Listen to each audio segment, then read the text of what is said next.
Maintenant, on fait quoi? Le diagnostic, qu'est-ce qu'on fait maintenant? L'approche, elle a été définie par la HAS, effectivement, avec une intervention qui soit globale et multimodale. Hein, on va avoir des interventions thérapeutiques. Et donc, on va voir qu'en premier lieu, ce qui va être très très important et ce qui va vous plaire, je dirais, ça va être là, les interventions médicamenteuses, c'est pas mal, on ne voit pas au-dessus, mais intervention médicamenteuse, non médicamenteuse, parce qu'on parle toujours, quand on parle de TDAH, la Ritaline, ça y est, c'est médicament, voilà. Euh, ok, on va en parler, c'est important, mais ce qu'on met en premier, c'est quand même les interventions non médicamenteuses. A écrit, en priorité, c'était recommander systématiquement de mettre en place des interventions non médicamenteuses. Parce qu'un enfant qui a un TDAH, c'est pas uniquement prendre ton comprimé et tout va bien. D'accord? On va commencer, et ça va être le plus important de s'attaquer aux interventions non médicamenteuses. Comment construire? Avec qui? Avec vous? Avec les parents? Que c'est vous qui allez être aux commandes, c'est votre enfant. On définit que c'est le plus important. On le savait déjà, mais là, on l'a écrit. Hein, on va s'attaquer à ça, puis on va en prendre en même temps des comorbidités associées. La psychoéducation, c'est pas un gros mot, c'est vraiment le plus important. Parce que si vous avez compris ce qui se passe, j'espère qu'après cette présentation, les parents ont un peu plus compris un petit peu le fonctionnement, et c'est l'essentiel. Parce qu'après, bah, vous avez des compétences, et puis après, vous pouvez agir, mais encore faut-il comprendre. Donc, la psychoéducation, ça va être vraiment le plus important, et ça prend du temps. On le fait systématiquement avec la famille. On reçoit les parents seuls, on leur explique. On reçoit l'enfant, enfant, et on l'explique. On reçoit l'enfant seul, on lui explique. Et on va expliquer avec des schémas, avec des montages, avec des dessins, avec tout ce que vous voulez. On a des bandes dessinées, on a plein de choses pour expliquer. Expliquer ce qui se passe. Déjà, quand j'ai compris, les enfants, ils sortent, ils sont, voilà. Les parents sont pas des mauvais parents, et l'enfant, il n'est pas un mauvais enfant. Voilà. Déjà, ça va beaucoup mieux. Hein, et après, souvent, il y a un effet aussi qui est déjà thérapeutique après cette explication, et c'est très important de la faire et de la refaire. On a écrit qu'il fallait la faire, il fallait la refaire et la re-refaire. Voilà. La psychoéducation, c'est tout au long du parcours. Et pas uniquement une première fois et puis après au revoir. Parce que le gamin, on lui explique qu'il a 6 ans, et puis on le voit à 15 ans, une fois par an, et puis on ne refait pas la psychoéducation. Non, le gamin, c'est tous les ans. Un gamin qui a 8 ans, il comprend pas comme à 6 ans. Il comprend pas à 12 ans quand il rentre en cinquième, pareil. Voilà. Et quand il sort en troisième, il n'est pas pareil. Et quand il est grand ou quand il est adulte, il faut lui expliquer aussi. Donc, c'est différents types de psychoéducation. On l'a défini, on a fait des fiches d'ailleurs de psychoéducation qui sont dans les annexes référentielles HRS. Et donc, on a préparé également des différentes revues pour expliquer ce que c'était la psychoéducation et comment on la faisait et quels étaient les moyens de le faire pour les enfants. Et ça, la psychoéducation, ça peut être fait par le médecin, mais également par tous les autres soignants. Une fois qu'ils ont compris, ils expliquent. Les psychologues ont un rôle très important, ou les psychomotriciens, ou les ergothérapeutes, ou les orthophonistes, pour expliquer ce qui se passe. S'ils expliquent avec des critères classiques. Il ne faut pas faire de la psychoéducation inventée à sa sauce. Hein. Il y a des choses qu'on a expliquées, il faut qu'on soit à peu près tous pareils, qu'on harmonise notre psychoéducation. Parce que si on raconte chacun des choses différentes, on va pas s'en sortir. Hein. Après, les parents, ils vont chercher à droite et à gauche. Donc, on harmonise la psychoéducation, ce qu'il fallait dire, et à partir de là, les médecins peuvent le faire, mais également les autres soignants et psychoéducation également qu'on peut apporter au niveau des enseignants. Donc, elle est délivrée par des professionnels formés au TDAH. Voilà. On n'a pas limité aux médecins là. Hein.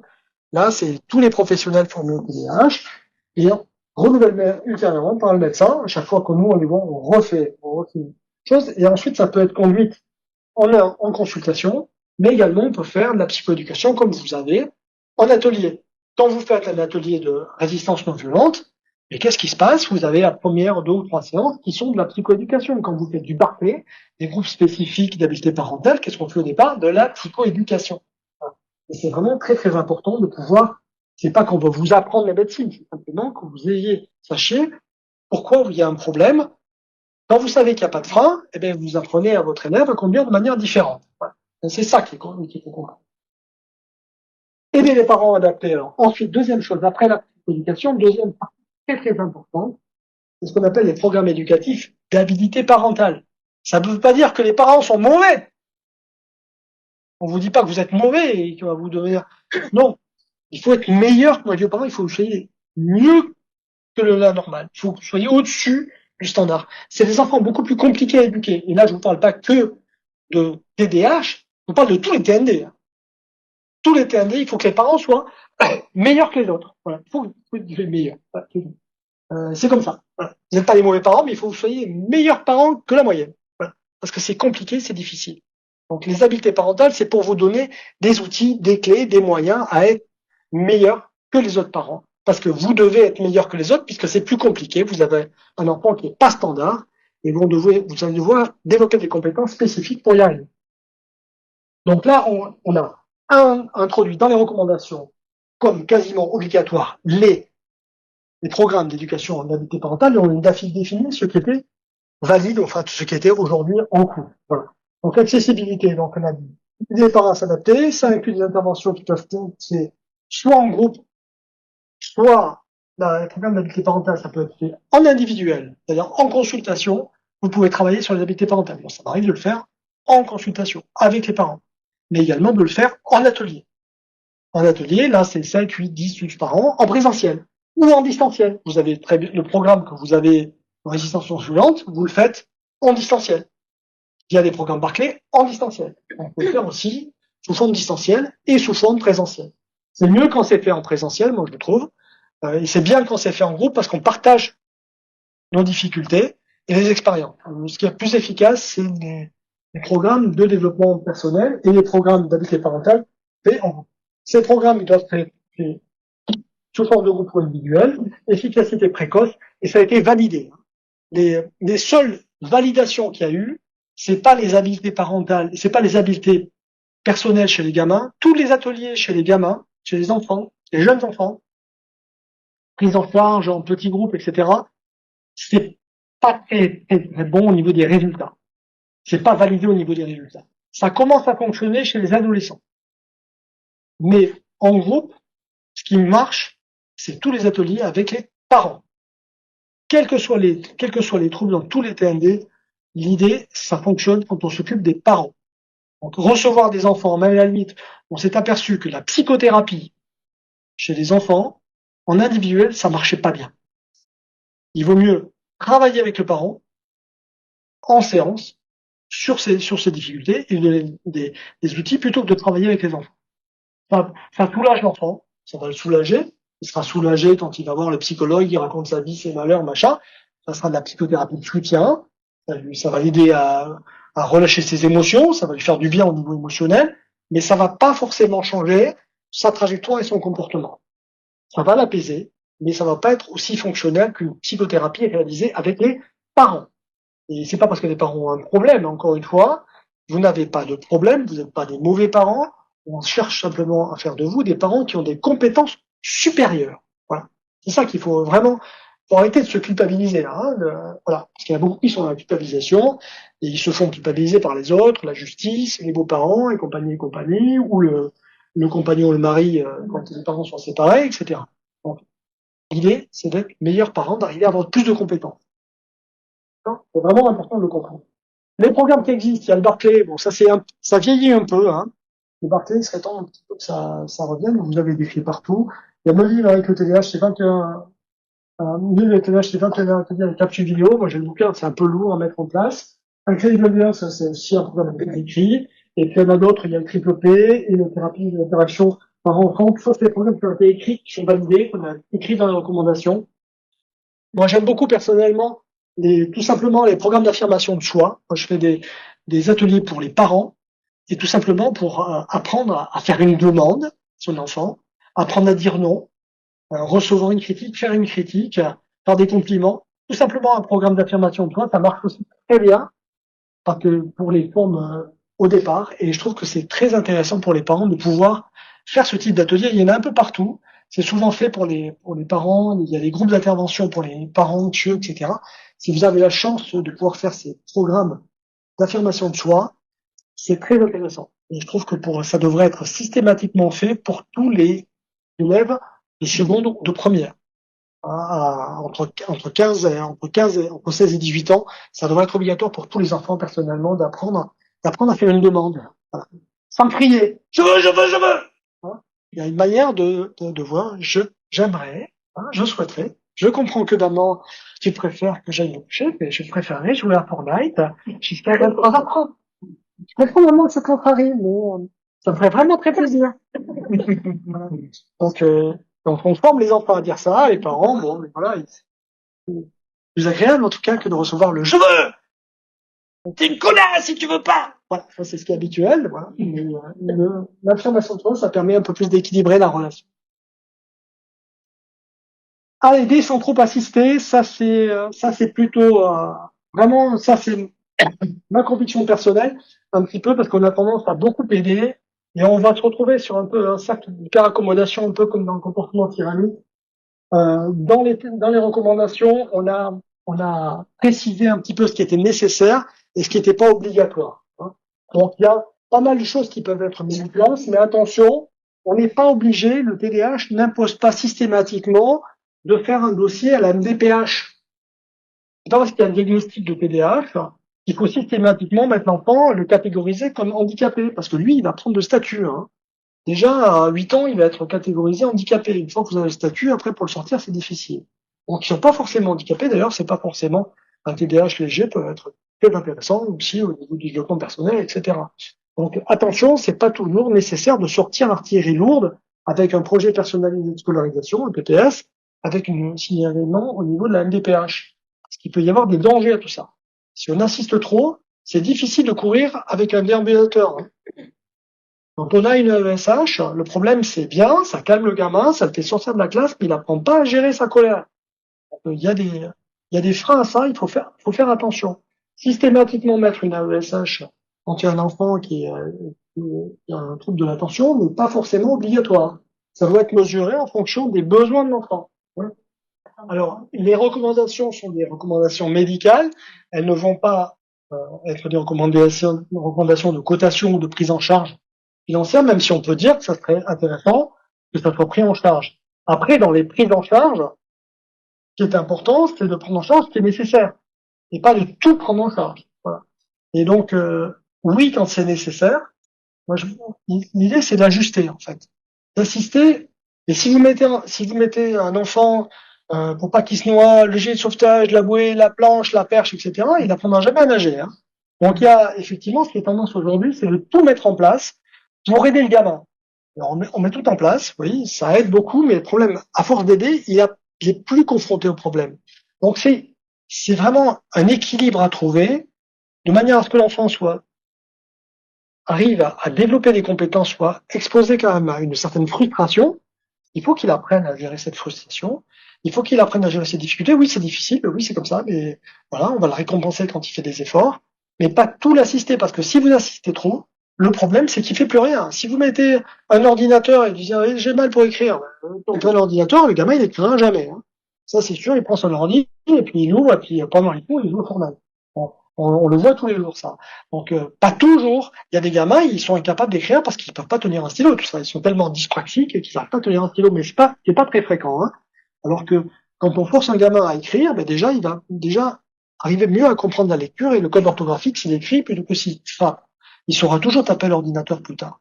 Donc c'est un peu, ça c'est quelque chose qui doit être, c'est un problème parce que c'est un domaine où vous avez d'une famille, vous souhaitez que votre enfant ait le maximum. On peut le comprendre. Vous avez parfois besoin effectivement, d'aide financière parce qu'il y a des parents en grande difficulté et un psychomotricien c'est pas remboursé, un ergothérapeute non plus. Voilà, l'achat de matériel pacifique, c'est pas pris en charge. Et les parents sont en difficulté financière. Et c'est vrai que vous avez la MDPH qui va vous fournir une aide précieuse. Mais attention, si vous sollicitez la MDPH, vous mettez aussi une étiquette à votre enfant, et lui, il a vite compris qu'il était handicapé. Et après, le danger, c'est effectivement, ah ben, écoutez, c'est pas ma faute, moi, je suis handicapé. Donc, vous vous adaptez à moi. C'est un petit peu le risque. Voilà. Moi, je le vois évoluer. Alors, c'est quelque chose sur lequel j'ai la chance, je vous expliquerai si j'ai le temps un peu après. Ça fait, moi, depuis 2007 que je travaille dans les TND. Donc, j'ai vu l'évolution. Et aujourd'hui, en 2005, il n'y avait rien, hein. C'était juste la loi sur l'égalité des chances. Les gamins, ils avaient que dalle. Aujourd'hui, ils ont plutôt tout. Voilà. Et le problème de l'évolution, quand ils ont tout, c'est que, effectivement, après, il y a trop. On est passé du rien au trop.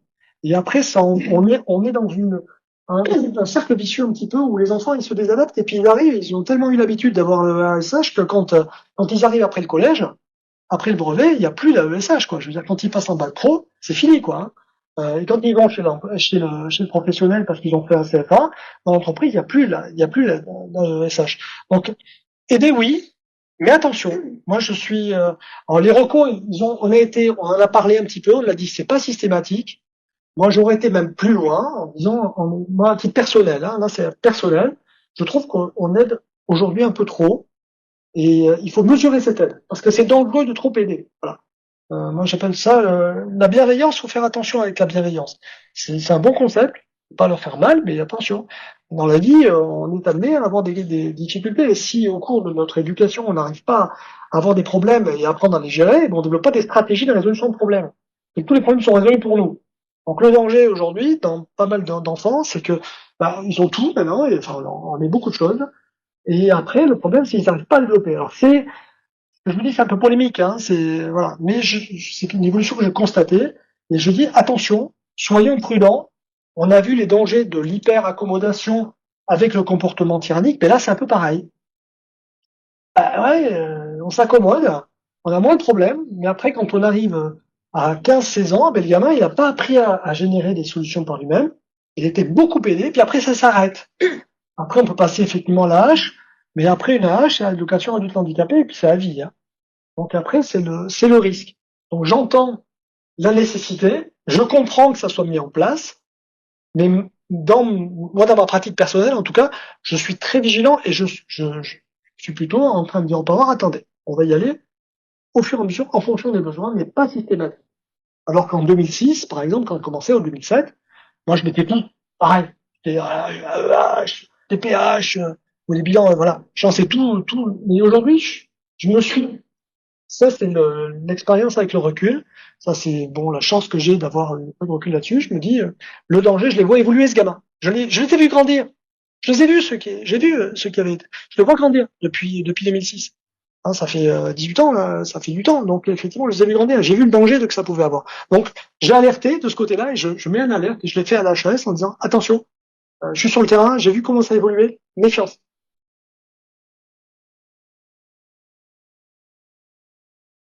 Là, on est tous d'accord que c'est fait avec un esprit, tout le monde le fait avec bienveillance, avec pensant que c'est bien. Mais attention, dans les AESH, aujourd'hui, les AESH, elles sont pas psychothérapeutes. Hein.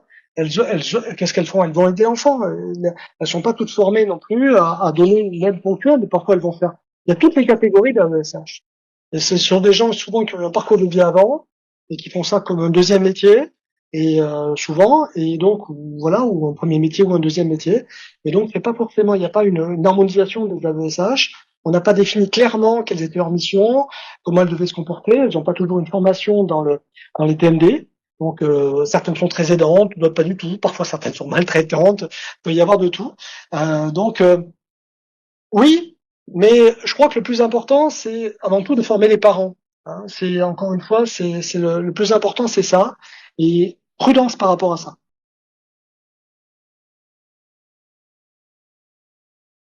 Je reformule la question pour que tout le monde entende. La question, c'est pourquoi les habiletés parentales, ces groupes d'habiletés parentales ne sont pas pris en charge aujourd'hui de manière spécifique par la sécurité sociale. Et je suis intervenu en disant, oui, mais les psychologues, on a des forfaits quand même qui permettent, avec les PCO, les plateformes de coordination, d'avoir un certain nombre de séances prises en charge et on pourrait, dans ce cadre-là, faire des prises en charge à titre d'habileté parentale. Alors c'est vrai, mais attention, les habiletés parentales, ça prend du temps. Les ateliers, ça dure parfois 1 heure et demie. C'est pas toujours facile et la Sécu parfois peut dire mais attention c'est pour des séances individuelles et pas pour des séances collectives et donc en ce qui concerne les médecins enfin moi je sais que j'avais été des frais c'est compliqué je ne détaille pas mais bref la Sécu n'a pas validé ce que j'avais mis en place au niveau des programmes d'indemnité parentale et de tomber dessus parce que j'ai posé des consultations et donc je ne peux plus les faire en français. Donc effectivement aujourd'hui il y a un manque de ce côté-là et la Sécu est plutôt à restreindre les dépenses qu'à les augmenter. Voilà. Il y a probablement, effectivement, là, on a proposé, en tout cas, l'HAS, on fait du forcing au niveau de la sécurité sociale, pour justement favoriser cette prise en charge. C'est une volonté politique. C'est une volonté politique qui dit, voilà, les PEHP, ok, on prend en charge, que ça soit animé par les professionnels, donc des psychologues, bien sûr, ou des médecins, mais en tout cas, les PEHP, on prend en charge un certain nombre de séances de parquet, 12 séances de résistance non violente, ou 14 séances de résistance non violente, voilà, et on les prend en charge. Oui, ça sera une avancée, je suis d'accord avec vous. alors qu'il y a des soins qui sont pris en charge aujourd'hui, qui ne sont pas forcément justifiés, et d'autres qui peuvent être pris en charge, et qui pourraient être, et qui éviteraient peut-être de solliciter la classification en tant que handicap, parce que sinon on est obligé de passer par la MDPH, classification comme handicap, pour pouvoir mettre en place, alors que ce sont des soins, c'est des problèmes médicaux, et effectivement, ça dépend du sanitaire et pas forcément du social. La MDPH, c'est social. Vous avez un handicap et la société compense son handicap en mettant de l'aide humaine ou de l'aide financière. Le sanitaire, il y a un problème médical, la chaise qui a un problème médical, effectivement, c'est à la sécurité sociale probablement de pouvoir mettre en place des moyens limités, enfin, qui soient bien déterminés pour pouvoir aider ça. Je suis d'accord avec vous.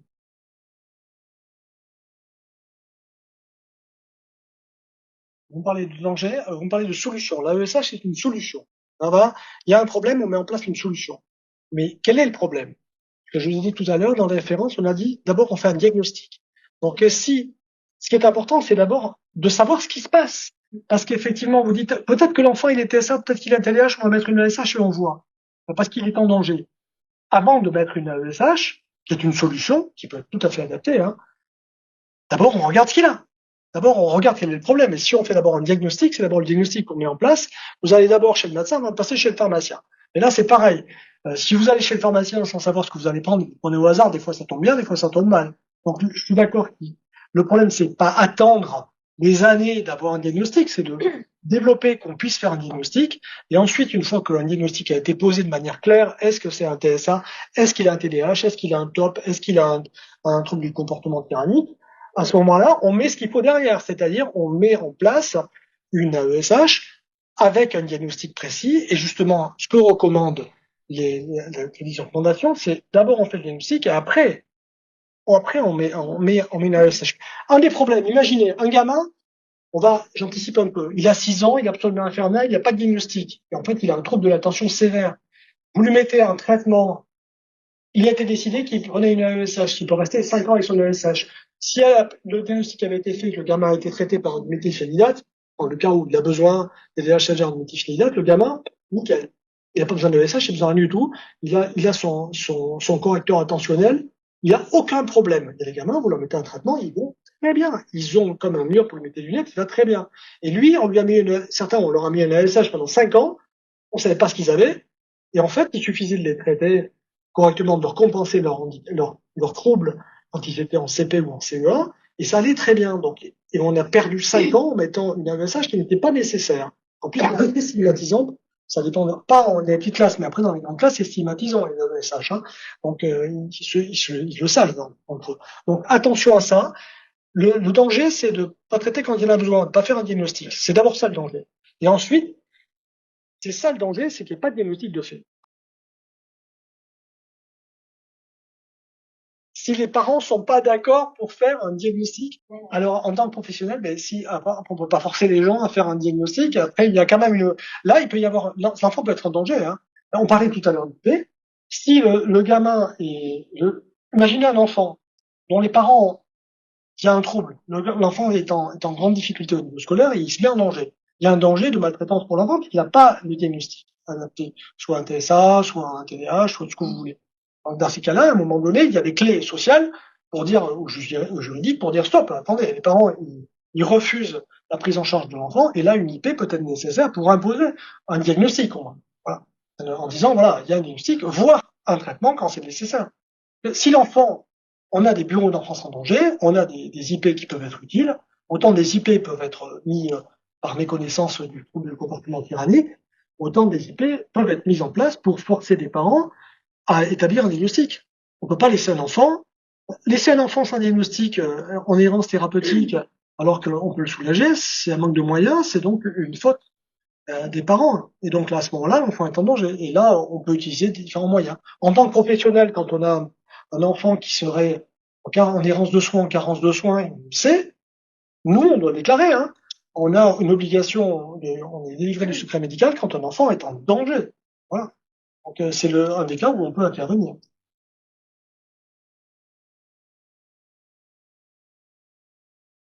Madame soulignait le danger de traiter, est-ce qu'il y avait un danger à mettre en place une AESH avant le diagnostic, et vous soulignez le fait que le diagnostic, on l'a pas parce qu'on n'a pas de médecin pour le poser. Je suis d'accord. Justement, c'est ce que je vous dis depuis le début. Mais on évolue. On a un côté positif. Il y a une stratégie nationale pour le développement, pour le nautique. On est sur une phase ascendante de formation de professionnels pour justement qu'on passe pas à côté et qu'on arrive à faire ces diagnostics. Si on fait ces diagnostics en amont, et puis on dépiste, on va repérer et on va diagnostiquer, on diagnostique les comorbidités et ce qui va aider les prises en charge par les autres professionnels, par les psychologues, par les orthophonistes et par les équipes éducatives et pédagogiques, par les enseignants. Mais effectivement, oui, on a du retard. Je dis pas le contraire. Hein. Et c'est pour ça que c'est une excellente chose qu'on puisse enfin avoir des recommandations. Et de vous les donner pour que vous puissiez dire, attention, il y a des recommandations, et pour que les politiques s'en saisissent aussi, hein, parce qu'on parlait tout à l'heure de prise en charge par la sécurité sociale d'habiter parentale, je suis d'accord. Et c'est aux politiques à dire, bon, maintenant, on va délivrer des moyens là où on va peut-être prendre certains moyens là où ils sont pas nécessaires pour les mettre là où ils sont nécessaires. Il n'y a pas forcément besoin de beaucoup plus d'argent, mais peut-être organiser les dépenses, hein. Et pas plus, mais mieux, voilà, probablement. OK? Donc, impact scolaire, aide, donc on a vu, le SH, on en a parlé. Donc, vous avez eu mon bémol. Et effectivement, ça a été évoqué au niveau des prises en charge. Thérapie psychologique. Alors ça, c'est encore une fois, ce qui est validé aujourd'hui. On sait que dans la validation, c'est surtout les TCC qui ont été validés, euh, et particulièrement chez les grands. Chez les petits, ça marche pas très bien. Rien ne fonctionne très bien. Enfin, ça fait du soutien, ça soulage bien, voilà, ça apaise, mais ça va pas faire changer vraiment l'organisation et le comportement. Chez l'ado, ça peut être très intéressant. Et donc, l'idée, on sait ce qui est validé, c'est les TCC. Ce qui n'est pas validé, on a écrit noir sur blanc, qui n'est pas validé. On a dit, la psychanalyse, c'est pas validé.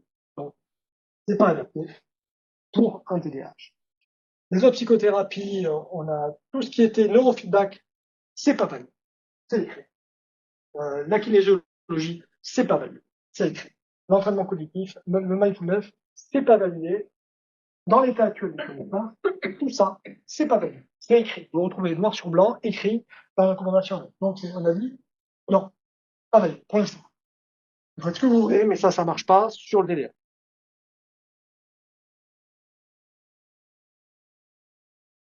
Alors, le brain gym, ça va ressembler un petit peu à du neurofeedback ou à l'entraînement cognitif.